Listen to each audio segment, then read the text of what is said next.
Hello friends, welcome back to my channel. तो friends, आज की जो वीडियो है, इस वीडियो में हम बिहार स्पेशल के महत्वपूर्ण प्रश्नों को देखेंगे। जी हाँ दोस्तों, इस वीडियो में हमने जो बिहार स्पेशल के प्रश्नों को शामिल किया है वह बीपीएससी द्वारा प्रीवियस ईयर में पूछे गए प्रश्न हैं। तो फ्रेंड्स, अगर आप बिहार शिक्षक भर्ती 3.0 री एग्ज़ाम की तैयारी कर रहे हैं या टीआरई 4 के लिए पढ़ रहे हैं तो यह दोनों एग्ज़ाम के लिए बहुत ही इंपॉर्टेंट वीडियो है, क्योंकि इस वीडियो में जो क्वेश्चन सबने छांट के लाए हैं वह सभी बहुत ही इंपॉर्टेंट हैं। और यह पूरा वीडियो अगर आप देखते हैं तो 2 से 3 प्रश्न जरूर जो है कि बिहार स्पेशल का आपके एग्ज़ाम में देखने के लिए मिल जाएगा, तो आप इसको अच्छे से देखिएगा। चलिए दोस्तों, पहला प्रश्न देखते हैं। अगर हम पहले प्रश्न की बात करें तो पहला प्रश्न है कि बिहार के निम्नलिखित जिलों में से कौन सा जिला नेपाल के साथ सीमा साझा नहीं करता है। जी हाँ दोस्तों, पूछा गया है कि इनमें से कौन सा ऐसा जिला है जो कि नेपाल के साथ सीमा साझा नहीं करता है। दोस्तों, ऐसे प्रश्न आपके एग्जाम में जरूर एक प्रश्न आपका मैप से पूछा जाएगा, या तो पूछ लेगा नेपाल के साथ या उत्तर प्रदेश के साथ या झारखंड के साथ या पश्चिम बंगाल के साथ। तो इसको आप याद रखिएगा कि बिहार का जो आसपास के जो स्टेट हैं या जो कंट्री हैं उनके जो ज़िले हैं उनको आप याद रख लीजिएगा। तो देखिए, अगर हम बात करें बिहार का तो नेपाल के साथ जो है आपका मधुबनी भी सीमा साझा करता है, किशनगंज भी करता है और पूर्णिया भी करता है। तो उसके अलावा पूर्णिया नहीं दोस्तों, सीतामढ़ी भी करता है। आपका पूर्णिया जो है यह सीमा साझा नहीं करता है। जी हाँ दोस्तों, डी वाला ऑप्शन आपका सही हो जाएगा। पूर्णिया आपका सीमा साझा नहीं करता। अब आपका सीतामढ़ी करता है, किशनगंज करता है, मधुबनी भी करता है। तो दोस्तों चलिए आपको बता देते हैं कि कौन कौन से ऐसे ज़िले हैं जो कि नेपाल के साथ बिहार के ज़िले हैं जो सीमा साझा करते हैं। तो देखिए, सबसे पहले अगर हम बात करें तो पश्चिमी चंपारण आता है, फिर उसके बाद आपका पूर्वी चंपारण आता है, फिर आपका मधुबनी आता है, फिर आपका सीतामढ़ी आता है, फिर उसके बाद आपका अररिया आता है, उसके बाद आपका सुपौल आता है और उसके बाद किशनगंज आता है। तो इतने ज़िले हैं, एक आध ज़िले अगर छूट गए होंगे तो देख लीजिएगा। फिलहाल ये सभी ज़िले जो हैं यह सब जो है वह आपका सीमा साझा करते हैं नेपाल के साथ। तो इसको याद रखिएगा। चलिए अगला प्रश्न देखते हैं। अगला प्रश्न आपका है कि बिहार में ऑपरेशन प्रहार संबंधित है। जी हाँ दोस्तों, मोस्ट इंपॉर्टेंट प्रश्न है कि जो बिहार में ऑपरेशन प्रहार है वह किससे संबंधित है। तो देखिए, ऑपरेशन प्रहार जो शुरू किया गया था यह शराबबंदी से संबंधित है। जी हाँ दोस्तों, शराबबंदी से यह संबंधित है, तो इसको याद रखेंगे। चलिए अगला प्रश्न देखते हैं। अगला प्रश्न आपका है कि निम्नलिखित में से किसने बिहार में गिद्ध संरक्षण योजना शुरू की। जी हाँ दोस्तों, पूछा गया है कि जो गिद्ध संरक्षण योजना चालू हुई तो कौन सा ऐसा जो है कि रिजर्व है या टाइगर रिजर्व है जो कि यह योजना शुरू किया था। तो देखिए, शुरू करने वाला जो है वह है वाल्मीकि टाइगर रिजर्व। जी हाँ दोस्तों, वाल्मीकि टाइगर रिजर्व ने जो है वह आपका गिद्ध संरक्षण योजना शुरू की थी। तो इसको आप याद रखिएगा, इंपॉर्टेंट प्रश्न है। अगला प्रश्न आपका है कि विश्व का सबसे ऊंचा कहा जाने वाला विश्व शांति स्तूप कहाँ में स्थित है। तो देखिए, अगर हम बात करें बिहार में जो विश्व शांति स्तूप स्थित है यह आपका कहाँ स्थित है, तो यह आपका राजगीर में स्थित है। जी हाँ दोस्तों, राजगीर में जो है कि यह स्थित है। तो इसको याद रखिएगा दोस्तों, बहुत ही इंपॉर्टेंट है। पूछा जाता है कि जो है कि बिहार का सबसे गर्म जिला बताइए, तो आपका गया हो जाएगा। या पूछा जाता है कि बिहार में सबसे ज़्यादा बारिश कहाँ होती है, तो वह आपका किशनगंज हो जाएगा। और किशनगंज ही बिहार का सबसे पूर्वी जिला भी है। और पूछा जाता है आपसे कि बिहार का सबसे जो है कि बिहार का सबसे अगर उत्तरी जिला पूछे तो कौन सा हो जाएगा। उत्तरी जिला आपका पश्चिमी चंपारण हो जाएगा। और अगर आपका दक्षिणी जिला सबसे पूछे तो आपका गया हो जाएगा। तो इसको याद रखिएगा। चलिए अगला प्रश्न देखते हैं। अगला प्रश्न है कि बिहार के प्रमुख समाचार पत्र बिहारी के संपादक थे। तो देखिए, अगर हम बात करें बिहार में जो समाचार पत्र आपका छपता था बिहारी, उसके जो आपके संस्थापक थे वह कौन थे, तो वह आपके थे बाबू माहेश्वर प्रसाद। जी हाँ दोस्तों, मोस्ट इम्पॉर्टेंट यह प्रश्न है। बाबू माहेश्वर प्रसाद जो थे वह समाचार पत्र जो छपता था बिहारी उसके संपादक थे। तो इनको याद रखिएगा दोस्तों। चलिए अगला प्रश्न देखा जाए। अगला प्रश्न आपका देखिए जनगणना से आ गया। 2011 की जो जनगणना हुई है कि 2011 की जनगणना के अनुसार बिहार के किस जिले में पुरुषों से ज़्यादा महिलाएं हैं? तो यह इम्पोर्टेंट प्रश्न है और यह कई बार बीपीएससी द्वारा प्री में जो है कि इसको पूछा गया है और टीआरई में भी आपके आने के चांसेस बहुत ज़्यादा हैं, तो इसलिए आप इसको अच्छे से पढ़िएगा। देखिए, जो 2011 की जनगणना के अनुसार अगर हम बात करें तो जो गोपालगंज है, यहाँ का जो है कि आपका साक्षर जो महिलाओं की संख्या है वह पुरुषों से सबसे ज़्यादा है। जी हाँ दोस्तों, इसको याद रखिएगा, पुरुषों से सबसे ज़्यादा महिलाएं जो हैं वह गोपालगंज में है। और गोपालगंज से कौन आता है?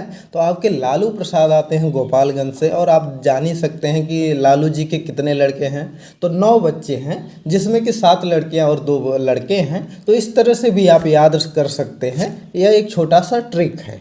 दोस्तों, यह वीडियो आपको कैसी लग रही कमेंट करके बताइएगा और वीडियो पसंद आ रही है तो वीडियो को लाइक करिए, ज़्यादा से ज़्यादा शेयर करिए और चैनल पर नए हैं तो चैनल को ज़रूर सब्सक्राइब करिएगा। अगला प्रश्न आपका है कि जनसंख्या घनत्व के आधार पर बिहार का स्थान है। तो देखिए, अगर हम बात करें जनसंख्या घनत्व के आधार पर बिहार का जो स्थान है वह कौन सा है? तो वह जो है कि भारत में प्रथम है। जी हाँ दोस्तों, भारत में जो है कि बिहार का प्रथम स्थान है जनसंख्या घनत्व के हिसाब से, क्योंकि बिहार में जो है क्षेत्रफल में बिहार 12वें स्थान पे है, लेकिन यहाँ पर जनसंख्या बहुत ज़्यादा है, इस वजह से यहाँ पर जन घनत्व जो है वह बहुत ज़्यादा है। तो इसको आप याद रखिएगा। चलिए अगला प्रश्न देखा जाए। अगला प्रश्न आपका है कि भारतीय जनगणना 2011 के अनुसार बिहार राज्य में लिंगानुपात क्या है? जी हाँ दोस्तों, बिहार राज्य में लिंगानुपात की अगर हम बात करें तो 2011 की जनगणना के अनुसार बिहार का जो लिंगानुपात है वह 918 है। जी हाँ दोस्तों, 918 व्यक्तियों पर जो है कि 1000 व्यक्तियों पर 918 महिलाएं हैं। तो इस चीज़ को याद रखिएगा, कितना है? तो लिंगानुपात 918, इस चीज़ को याद रखिएगा। और दोस्तों, कभी कभी पूछ दिया जाता है कि बिहार में शिशु लिंगानुपात कितना है? तो देखिए, अगर हम बात करें शिशु लिंगानुपात की तो बिहार में 935 है, इसको याद रखिएगा।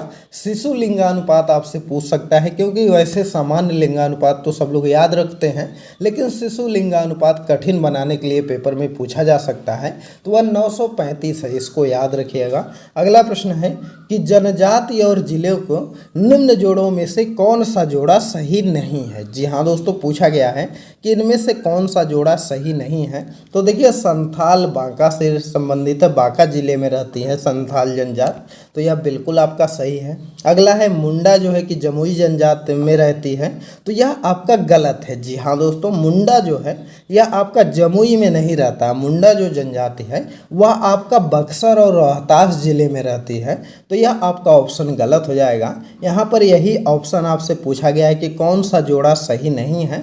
फिलहाल चलिए तीसरा और चौथा भी देख लेते हैं, क्योंकि आप में ऑप्शन 5 दिए गए हैं।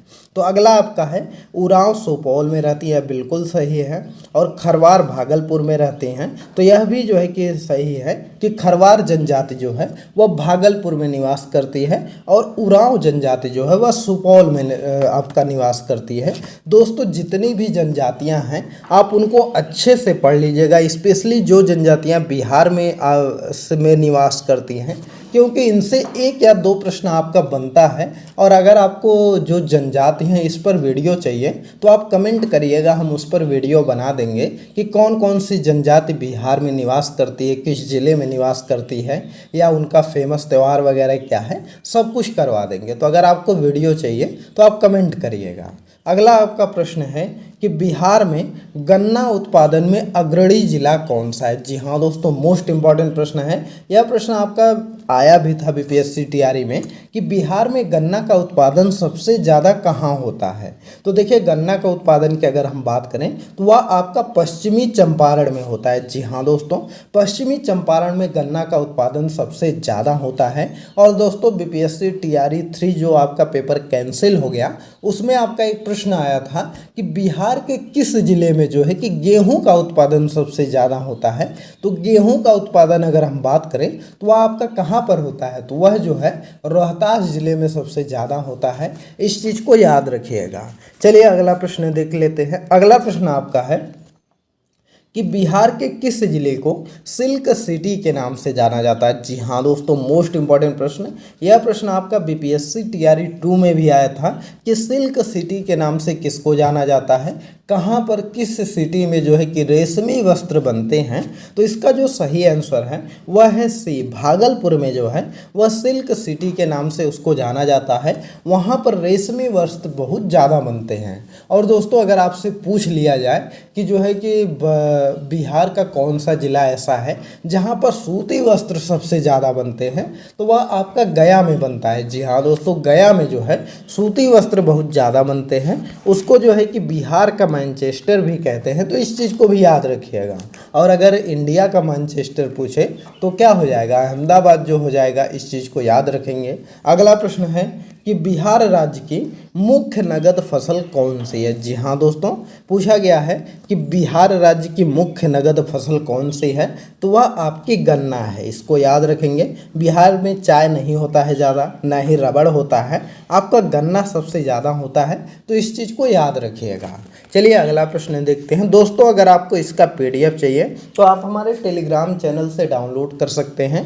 टेलीग्राम चैनल का लिंक इस वीडियो के डिस्क्रिप्शन में दिया गया है, वहां से क्लिक करके हमारे टेलीग्राम चैनल पर चले जाइए और उसका पीडीएफ डाउनलोड कर सकते हैं। अगला प्रश्न है कि झारखंड बनाने के लिए बिहार को किस वर्ष विभाजित किया गया। जी हाँ दोस्तों, झारखंड बनाने के लिए बिहार को किस वर्ष विभाजित किया गया था, तो यह आपका किया गया था 2000 में। जी हाँ दोस्तों, कब किया गया था, तो 2000 में इसको विभाजित किया गया था, तो इस चीज़ को याद रखिएगा। अगला प्रश्न आपका है और बिहार से उड़ीसा कब अलग हुआ था, तो उड़ीसा जो है कि 1936 ईस्वी में अलग हुआ था। और जो है कि आपका झारखंड कब हुआ, तो सन 2000 में झारखंड बिहार से अलग हुआ था, तो इसको याद रखिएगा। एक प्रश्न आपका आता है। तो दोस्तों अगला प्रश्न आपका बहुत ही इंपॉर्टेंट है। यह एक ऐसा प्रश्न है जो कि टीआरई 1 में भी पूछा गया था और टीआरई 2 में भी पूछा गया था कि महात्मा गांधी एंड बिहार सम रेमिसेंसेस के लेखक कौन थे। तो देखिए अगर हम बात करें महात्मा गांधी एंड बिहार सम रेमिसेंसेस के जो लेखक हैं यह आपके कौन हैं, तो यह आपके राजेंद्र प्रसाद है। जी हाँ दोस्तों, राजेंद्र प्रसाद की जो पुस्तक लिखे हैं उनको आप अच्छे से पढ़ लीजिएगा, क्योंकि यह आपके बिहार से रिलेटेड है और इनकी पुस्तकों के बारे में पूछा जाता है। और पिछली बार तो टीआरई 2 में जो है कि एक पुस्तक पूछी गई थी अबुल कलाम आज़ाद की, जो कि अल हिलाल थे। तो पूछा गया था कि अल हिलाल के लेखक कौन हैं, तो अबुल कलाम आज़ाद हैं। तो दोस्तों जितने भी आपके स्वतंत्रता सेनानी हैं उनकी जो बुकें हैं, जो लिखे हैं, रचनाएं किए हैं या पत्र हैं, पत्रिकाएं हैं, उनको आप अच्छे से पढ़ लीजिएगा। अगला प्रश्न है कि बिहार का सबसे पुराना गिरजाघर कौन सा है। जी हाँ दोस्तों, यह प्रश्न भी आपका इम्पोर्टेंट है कि बिहार का सबसे पुराना जो है कि गिरजाघर घर कौन सा है, तो वह आपका है पादरी की हवेली। जी हाँ दोस्तों, पादरी की हवेली जो है वह बिहार का सबसे पुराना गिरजाघर है, तो इसको याद रखेंगे। अगला प्रश्न है कि बिहार में कांग्रेस का प्रथम अधिवेशन कहाँ हुआ। जी हाँ दोस्तों, मोस्ट इम्पॉर्टेंट है कि बिहार में कांग्रेस का प्रथम अधिवेशन कहाँ पर हुआ था, तो यह आपका हुआ था बांका में, पटना में। जी हाँ दोस्तों, कहाँ पर, बांका जो कि आपका पटना में पड़ता है, तो पटना में हुआ था, इसको आप याद रखिएगा। और एक अधिवेशन आपका गया में भी हुआ था, तो इस चीज़ को भी याद रखेंगे, इम्पॉर्टेंट है। और बिहार में जो है कि टोटल अभी तक जो है कि 3 अधिवेशन हुए हैं भारतीय राष्ट्रीय कांग्रेस के, जिसमें कि अभी अगर प्रेजेंट टाइम में बात करें तो एक ज़िला जो है कि आपका झारखंड में चला गया है। अगला प्रश्न आपका है कि बिहार से भारतीय संविधान सभा के सदस्य कौन थे। जी हाँ दोस्तों, मोस्ट इम्पॉर्टेंट है कि बिहार से संविधान सभा के सदस्य कौन थे। तो देखिए अगर हम इसमें बात करें तो एमएन सिन्हा भी इसको सदस्य थे, राजेंद्र प्रसाद भी जो है कि इसके सदस्य थे, जगजीवन राम भी थे और श्यामानंदन प्रसाद मिश्रा भी थे। जी हाँ दोस्तों, संविधान सभा के ये सभी जो है कि इसके सदस्य थे, तो इसका जो ऑप्शन हो जाएगा उपयुक्त में से एक से अधिक हो जाएगा। जी हाँ दोस्तों, उपयुक्त में से एक से अधिक वाला ऑप्शन सही हो जाएगा, इसको याद रखिएगा। अगला प्रश्न है दोस्तों, एक प्रश्न और पूछा जाता है कि जो राजेंद्र प्रसाद थे तो इनको जो है कि जब अंतरिम सरकार बनी थी कांग्रेस की तो इनको कौन सा विभाग मिला था? तो इनको जो है कृषि और खाद्य विभाग मिला था। जी हाँ दोस्तों, राजेंद्र प्रसाद को कौन सा विभाग मिला था? तो कृषि और खाद्य विभाग जो है वह जब अंतरिम सरकार थी तब इनको मिला था, तो इनको याद रखिएगा। अगला प्रश्न है कि राजेंद्र प्रसाद ने किसे पाकिस्तान का जन्मदाता माना है? जी हाँ दोस्तों, मोस्ट इंपॉर्टेंट है कि राजेंद्र प्रसाद ने किसे पाकिस्तान का जन्मदाता माना है? तो देखिए, राजेंद्र प्रसाद के अनुसार जो है कि लॉर्ड मिंटो जो था यही जो है कि पाकिस्तान का जन्मदाता है, क्योंकि 1909 में जब मार्ले मिंटो सुधार आया था तो उसमें जो है कि मुसलमानों के लिए पृथक निर्वाचन कर दिया गया था। तभी से जो है कि राजेंद्र प्रसाद मानते हैं तभी से जो है कि हिंदू मुसलमान में दरार पड़ गई थी और पाकिस्तान को पृथक होने का यही कारण भी है, तो इसको याद रखिएगा। चलिए अगला प्रश्न देखते हैं। अगला प्रश्न आपका है कि पटना लान का गांधी मैदान के रूप में नामकरण कब किया गया? जी हाँ दोस्तों, मोस्ट इम्पॉर्टेंट है कि जो पटना लान है, अभी आप देखते होंगे कि पटना में गांधी मैदान जो है उसका नाम पहले पटना लान था, तो उसका नाम जो है कि कब बदल करके गांधी मैदान किया गया? तो देखिए उसका नाम जो बदला गया वह 1948 के बाद बदला गया। जी हाँ दोस्तों, जब भारत को स्वतंत्रता मिल गई उसके बाद 1948 के बाद जो है कि उसका नाम बदल दिया गया। तो फिलहाल इसमें जो है कि भारत छोड़ो आंदोलन के दौरान तो किया नहीं गया था, न ही साइमन कमीशन के दौरान और न ही चंपारण सत्याग्रह के दौरान और न ही स्वतंत्रता के अवसर पर। तो इसका जो ऑप्शन है वह ई वाला हो जाएगा कि उपयुक्त में से कोई नहीं। तो इसका अगर सही आंसर यह रहता कि 1948 के बाद तो वह आपका सही हो जाता।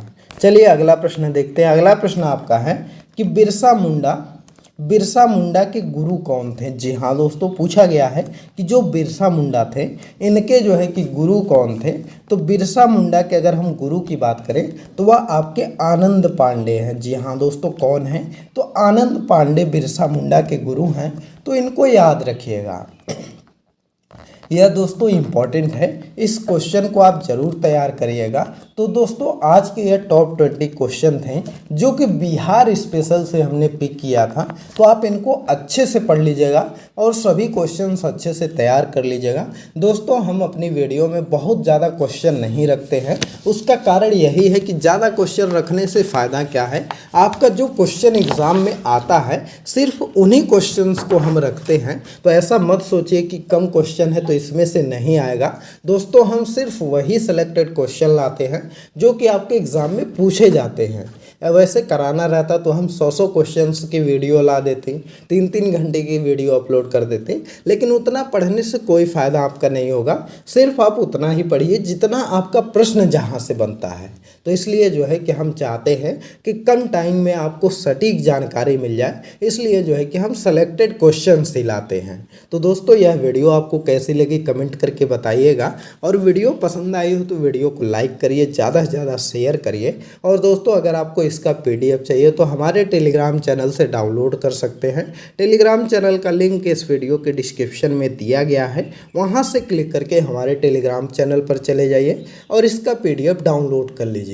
और टेलीग्राम पर दोस्तों हमको फॉलो भी कर लीजिएगा, क्योंकि टेलीग्राम पर जो है कि आपको कोई भी वीडियो अपलोड होती है तो उसका लिंक भी दिया जाता है, PDF भी दिया जाता है, साथ ही में कोई जानकारी रहती है तो वह भी शेयर किया जाता है। तो इसलिए वहाँ पर फॉलो ज़रूर करिए। चलिए इस वीडियो को स्टॉप करते हैं। यह वीडियो कैसी लगी कमेंट करके ज़रूर बताइएगा। मिलते हैं अगली एक नई वीडियो में एक नए टॉपिक के साथ, तब तक के लिए बाय बाय।